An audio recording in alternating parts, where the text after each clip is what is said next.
우리 오늘 함께 나누실 하나님 말씀은 고린도후서 3장 2절에서 5절까지 말씀입니다. 고린도후서 3장 2절에서 5절까지 말씀입니다. 우리 신약성경 288페이지 정도 있습니다. 고린도후서 3장 2절에서 5절 말씀 우리 한 절씩 교독하고 마지막 절은 함께 읽도록 하겠습니다. 2절부터 제가 먼저 읽겠습니다. 너희는 우리의 편지라 우리의 마음에 썼고 무 사람이 알고 읽는 바라. 너희는 우리로 말미암아 나타난 그리스도의 편지니 이는 먹으로 쓴 것이 아니요 오직 살아계신 하나님의 영으로 쓴 것이며 또 돌판에 쓴 것이 아니요 오직 육의 마음판에 쓴 것이라. 우리가 그리스도로 말미암아 하나님을 향하여 이 같은 확신이 있으니 우리가 무슨 일이든지 우리에게서 난 것 같이 생각하여 스스로 인정은 오직 하나님께로부터 나느니라. 아멘. 네, 저는 오늘 본문의 말씀을 가지고 러브레터라는 제목으로 오늘을 나누고자 합니다. 제목이 신선하지요.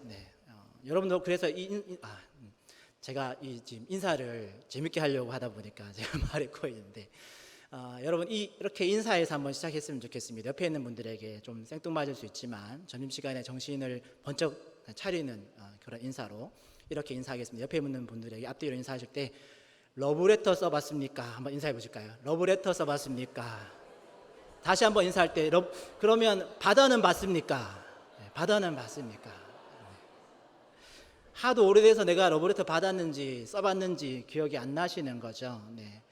오늘 말씀을 잘 들어보시고 오늘 집에 가셔서 오늘 말씀을 여러분들이 잘 이해했다면 짧게라도 손편지를 써서 남편이나 아내나 자녀들에게나 혹이라도 이제 이웃에게라도 이렇게 작은 편지를 써보는 그런 그 실천이 우리 가운데 있었으면 좋겠습니다. 오늘 제가 찬양팀에게도 요청을 해서 우리가 읽은 마지막에 보면 너는 그리스도의 향기라 너는 그리스도의 편지라 라는 찬양을 하게 되었었습니다. 제가 이거 마지막에 부르려고 하다가 오후 시간이라 가지고 찬양팀에게 먼저 한번 불러주십시오 라고 요청을 해서 찬양팀이 콘티를 다시 짜셔가지고 마지막에 함께 불렀는데 우리가 시작 전에도 그렇고 오늘 말씀의 주제가 그리스도의 편지다 라는 주제를 가지고 있죠. 우리가 읽지는 않았지만 우리 고린도후서 2장 14절에서 17절 후반부의 내용에 보면 거기 보면 그리스도의 향기다, 우리는 하나님 앞에서 그리스도의 향기다라는 표현이 나옵니다. 그리고 우리가 읽지 않았지만 3장에서 이제 그리스도의 편지다라는 내용이 함께 이어지죠. 벌써 오늘의 말씀이 어떤 주제인지 감을 잡으신 분들도 계시겠지만 우리는 하나님의 편지다라는 주제로 들어가기 전에 우리가 읽은 이 성경책이 하나님이 우리에게 보내신 편지다라는 것을 먼저 생각해 보면 좋겠습니다. 제가 말씀드린 성경은 하나님이 우리에게 보내신 러브레터다라는 표현은 제가 청년 때부터 들었던 표현입니다. 그런데 최근에 다시 어떤 글에서 이 표현을 보고 문득 이런 생각이 들었습니다. 이렇게 두꺼운 책이 우리에게 보낸 편지다라는 거죠. 누가 이렇게 편지를 많이 쓰나, 한번 하루마침에 읽을 수도 없는 엄청난 내용의 글을 뭘 이렇게 많이 써서 우리가 하루아침에 다 읽을 수도 없는 이렇게 많은 긴 편지를 하나님이 쓰셨는가라는 질문이 생긴 거죠. 그런데 그 질문을 하다가 가만히 생각해 보니까 정말 사람 중에 이렇게 무식하게 편지를 많이 쓰는 사람이 있더라고요.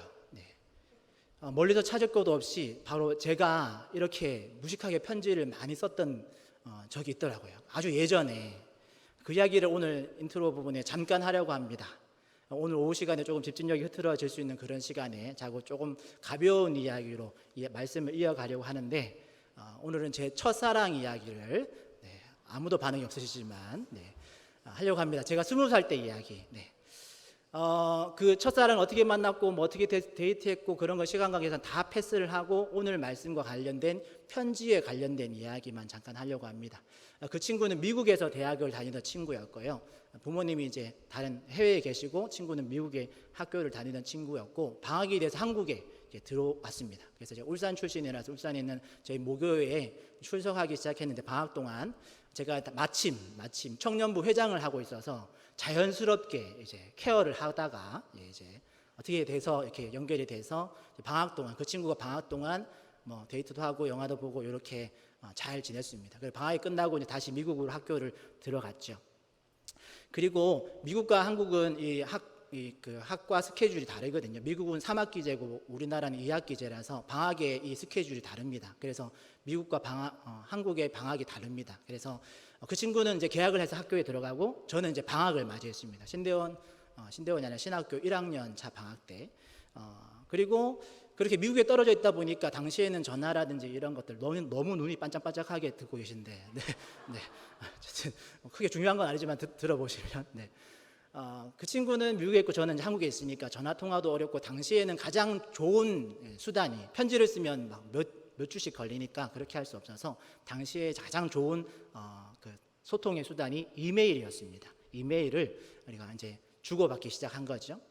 이메일을 얼마나 자주 주고받았냐면 방학 동안 거의 매일 하루 일과가 어떻게 되냐면 아침에 일어나서 제 기준에서 이메일이 왔는지 확인합니다. 이메일이 오면 그 이메일을 읽고 답장을 쓰는 거죠. 오전이 다 갑니다.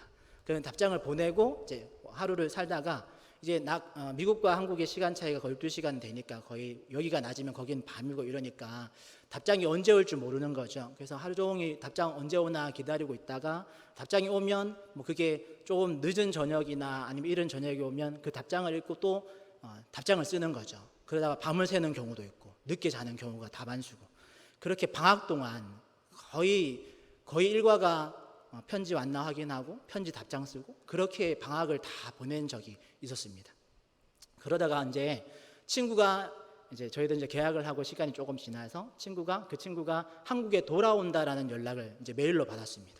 그래서 날짜도 다 알고 그래서 이벤트를 해야 되는데 이벤트를 준비해야겠죠. 기억에 남을 만한 선물이 뭘까 생각하다가 그동안 주고받았던 이 이메일을 책으로 만들어서 서로가 한 권씩 이렇게 나눠 가지면 참 좋겠다라는 생각을 했습니다.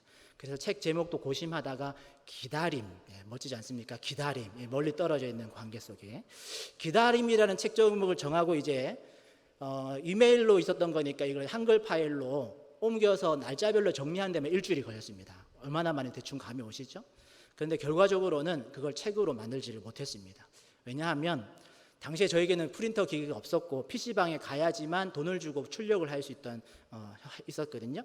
그런데 제가 가지고 있던 용돈을 다 가지고 가서 이제 PC방에 가서 출력을 하는데 제 용돈도 다 떨어지고 PC방의 프린터의 잉크도 다 떨어지고 그래서 포기, 안 되겠다 이렇게 하고 돌아와서 그냥 이걸 디스켓으로 모아서 디스켓으로 이렇게 기다림 이렇게 라벨지 붙여서 주자. 디스켓을 다 알아들으시는 분위기인데 청년들은 그게 뭐냐 보통 USB 아니면 카톡 보내는데 예전엔 디스켓이라는 게 있었습니다. 라떼는 말이야 이렇게 그런데 그래서 이제 친구가 오고 그걸 이제 이벤트로 줬던 적이 있습니다. 그런데 그렇게 제가 어디까지 얘기했죠? 지금은 근데 그 이메일 데이터가 있을까요 없을까요? 없습니다. 당시에 뽑아놨던 책 제가 원래 2권 만들려고 했는데 한 권 또 5분의 1도 못 뽑고 포기를 하고 그 이만큼 있던 뭉태기 가지고 있었거든요. 근데 결혼하고 얼마가 지나서 없어졌습니다. 참고로 그 첫사랑은 지금 저의 아내가 아닙니다. 그래서 그런지 결혼할 때는 분명히 제가 챙겼는데 제가 버린 기억이 전혀 없는데 어느 순간부터 안 보이더라고요. 이사 갈 때는 아무리 찾아도 안 보이고 제가 버린 기억이 없는데 뭐 지금 찾아봐야 이 가정의 평화를 위해서 그냥 추억 속에 담아두기로 그리고 저는 지금 저와 함께 사는 분은 저의 마지막 사랑과 살고 있습니다. 이렇게 훈훈하게 마무리하고 제가 무슨 얘기를 하다가 여기까지 왔냐고 하면 세상에 이렇게 많은 편지를 쓰는 사람이 어디 있냐 그런 질문으로 시작을 했다가 그런 의문을 품고 하나님 왜 이렇게 많은 이게 러브레터라면 몇 날 며칠 제가 성경 통독 그런 이제 프로그램에 들어가면 이걸 하루에 10시간씩 읽어서 일주일 만에 읽을 수 있거든요. 이게 50시간 빨리 읽으면 50시간 만에 한 일독을 할 수 있거든요. 그런데 가서 일주일 동안 열심히 읽어야 밥 먹고 무조건 성경만 봐야 일주일에 딱 한 번 읽을 수 있는 이렇게 많은 분량의 책을 하나님이 러브레터라는데 편지를 좀 오버하셨네요. 이렇게 생각하다가 제 생각을 해보니까 세상에 이렇게 많은 편지를 쓰는 사람이 있는가 했는데 있습니다. 불가능한 게 아니고 가능합니다. 제가 해봤습니다. 이렇게 대답이 되는 거죠. 사랑하는 사람과 주고받은 편지를 모으면 정말 쉽게 책 몇 권의 분량이 쉽게 나온다라는 겁니다. 요즘은 연인끼리 전화 통화를 많이 하죠. 카톡도 많이 주고받겠죠. 그런데 여러분 잘 생각해 보십시오. 연인끼리 통화한 그 통합이 전화세 모으면 책 전지 몇 권은 살만한 그런 전화비가 나오겠죠. 요즘 전화비가 많이 싸졌지만 또 뭐 연인끼리 주고받은 카톡의 내용을 모으면 그것도 책 몇 권이 나올 만큼 그렇게 많은 분량이 될 겁니다. 그리고 그 연인끼리 주고받은 그 러브레터는 오랫도록 간직합니다. 아무렇게나 보관하지 않겠죠. 그리고 매일매일 또 다시 읽고 또 읽어도 실증나지 않죠. 그 속에는 시도 있고 사랑 고백도 있고 때로는 일기도 있습니다. 오늘 하루 동안 뭐 했다라는 그 사소한 것들, 내용이 구체적이고 사소할수록 서로 더 잘 알아갈 수 있는 그런 구조로 되어 있는 게 러브레터입니다. 그리고 구체적이고 사소할수록 편지의 분량도 늘어나기 마련이죠. 자, 여기까지가 일단 확인된 사항을 정리해 보면 우리 이 성경이 이렇게 많은 연애 편지를 쓸 수 있다 없다? 있다. 사람과 사람 사이에도 이렇게 많은 내용의 글을 쓸 수 있는데 수백 년에 걸쳐서 여러 세대를 이어서 하나님과 이스라엘의 관계에서 쓰여진 편지라면 그 편지를 압축한 것이 이 성경책 66권의 성경책입니다. 요한복음에서는 그래서 이런 표현을 사용합니다.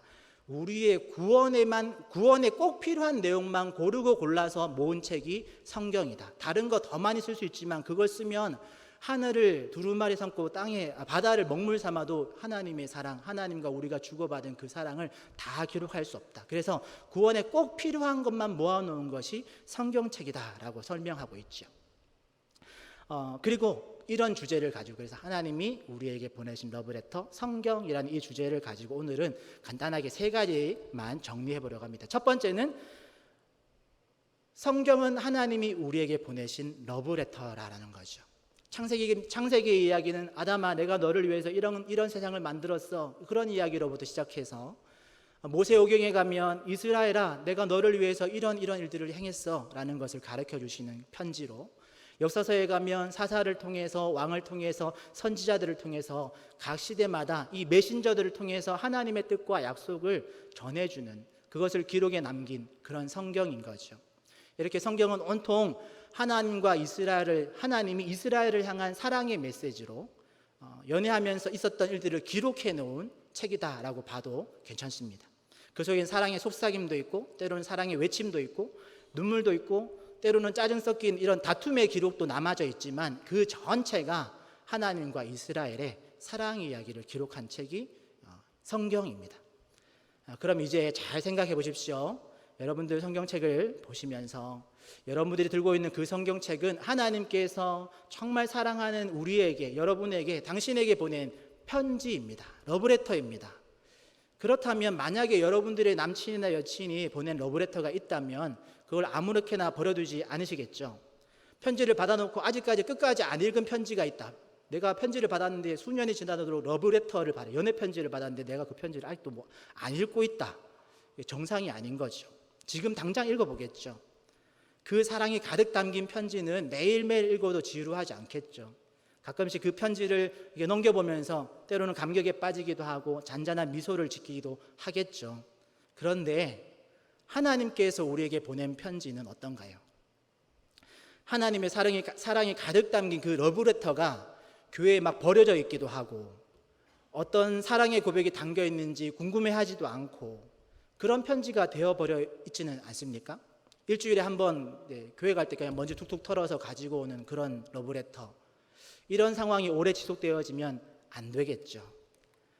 그러기에 여러분들 오늘 집에 돌아가셔서 우리 모두가 하나님께서 주신 이 연애 편지를 좀 읽어보시면 좋겠습니다.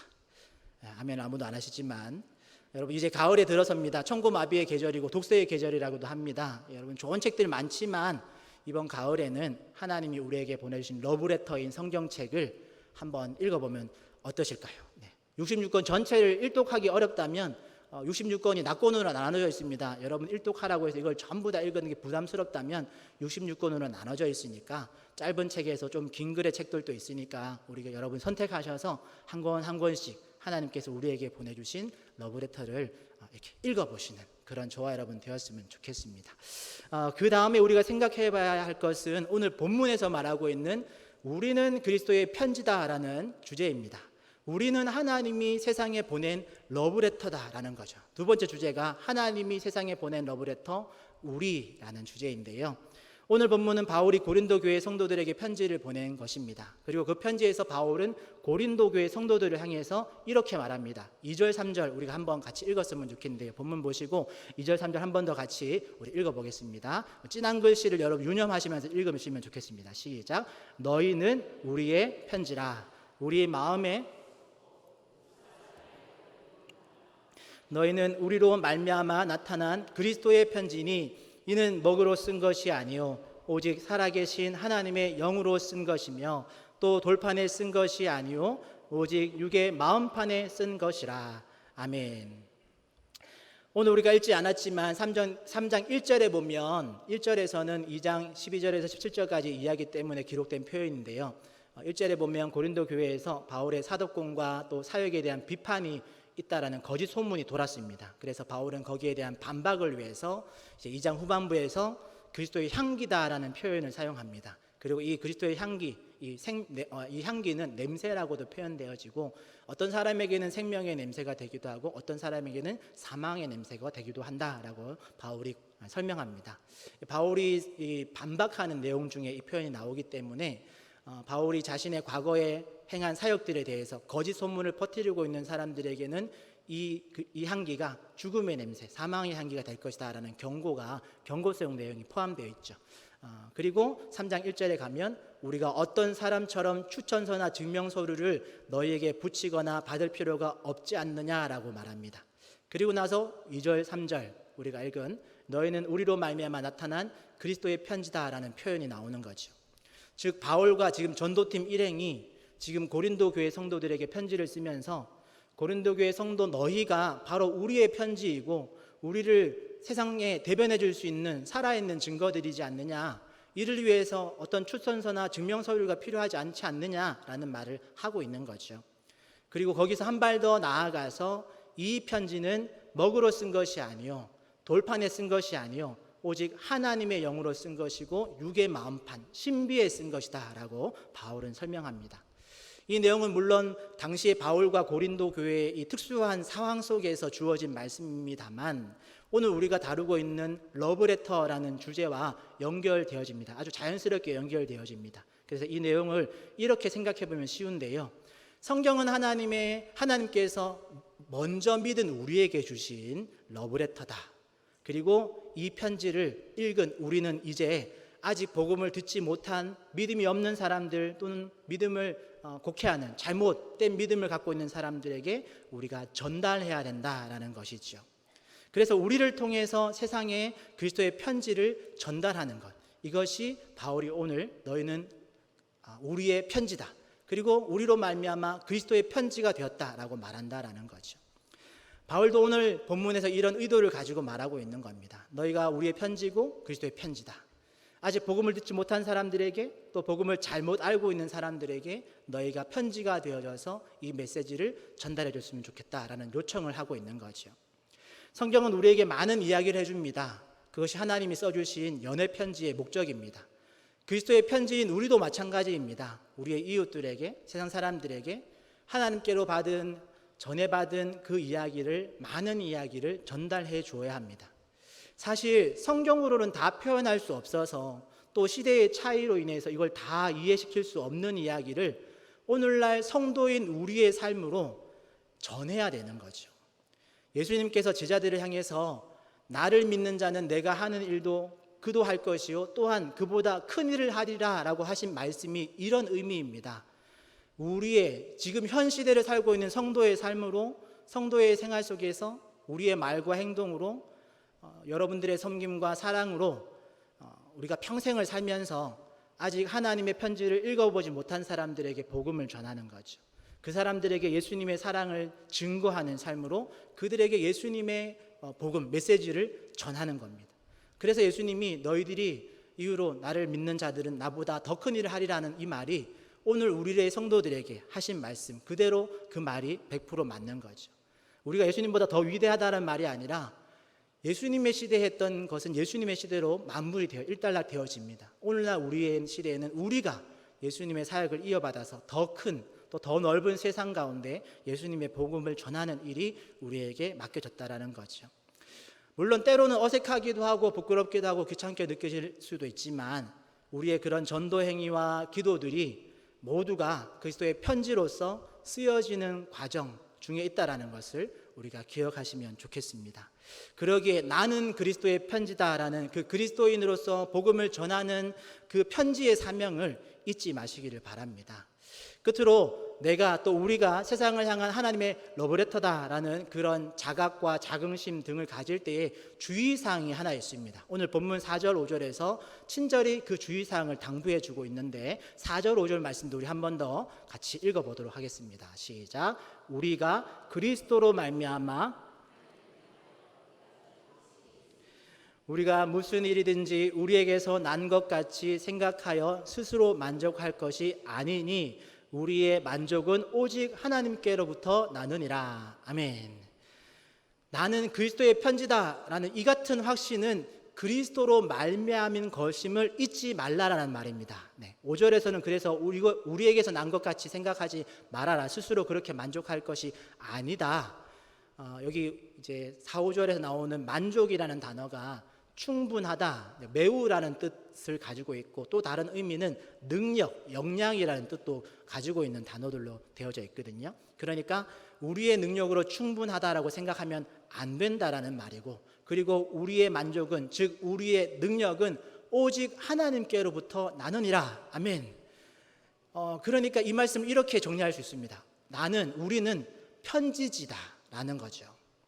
이 말은 그 종이 자체가 어떤 능력을 있거나 어떤 신비한 어떤 그런 특수한 종이가 아니라 우리가 나는 편지지이고 이 편지지에 쓰여진 메시지가 의미가 있고 능력이 있다라는 거죠. 이 말을 성경에 적용하면 성경은 하나님의 말씀을 기록한 책이지요. 그래서 최근에 신학자 중에는 성경을 성서라고 부르기도 합니다.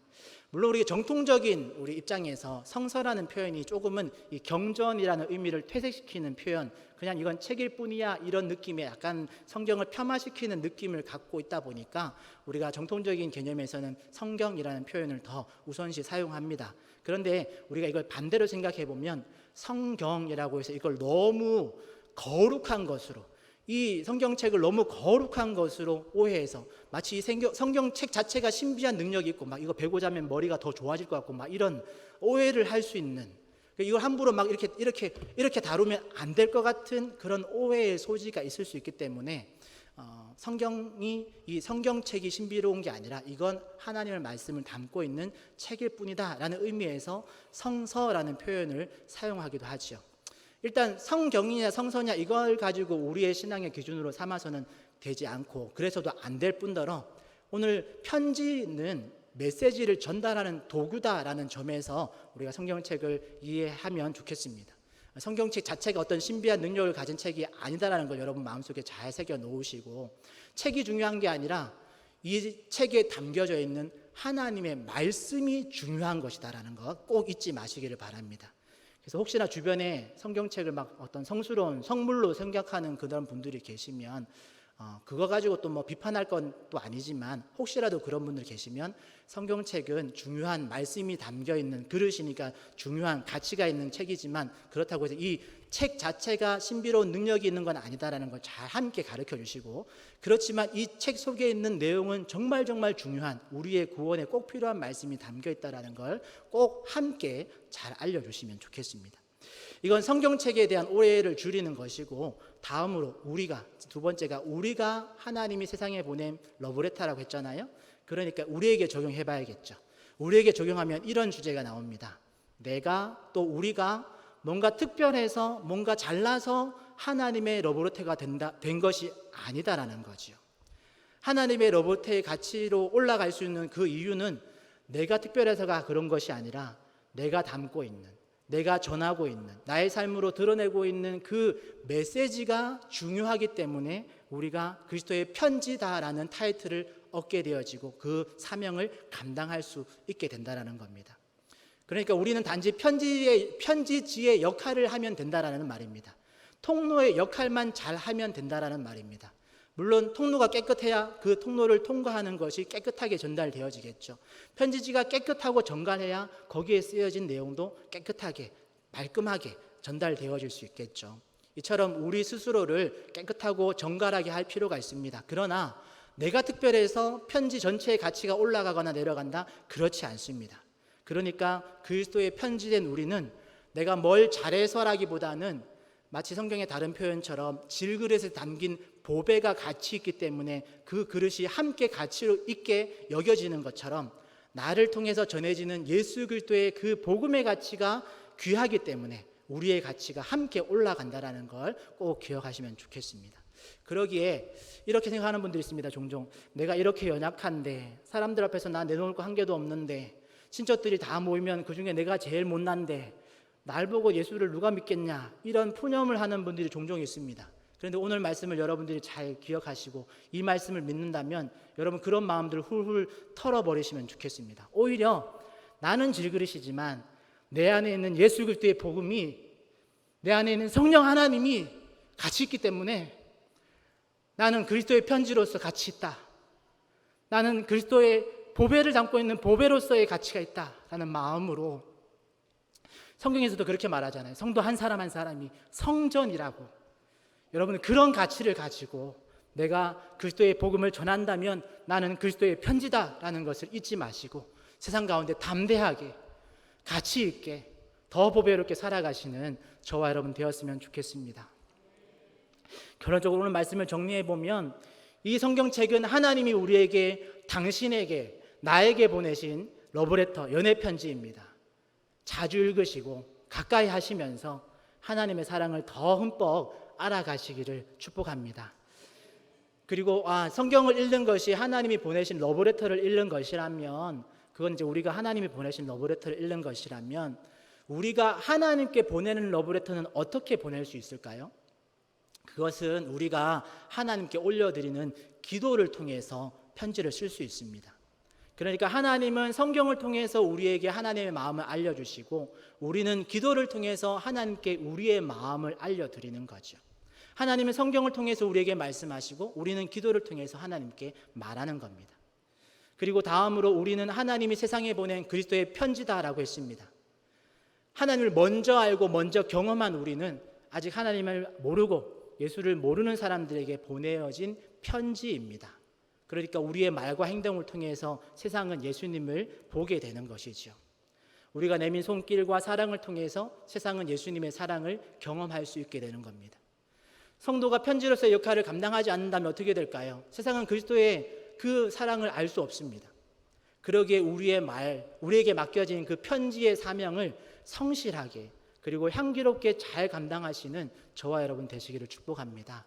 끝으로 편지지가 좋아서 편지의 가치가 올라가는 것이 아니라고 했습니다. 물론 정결하고 깨끗한 종이에 편지가 쓰여지는 것이 더 좋겠지만, 하지만 그 편지의 가치는 그 편지지에 쓰여진 메시지의 가치 때문에 그렇다라는 것.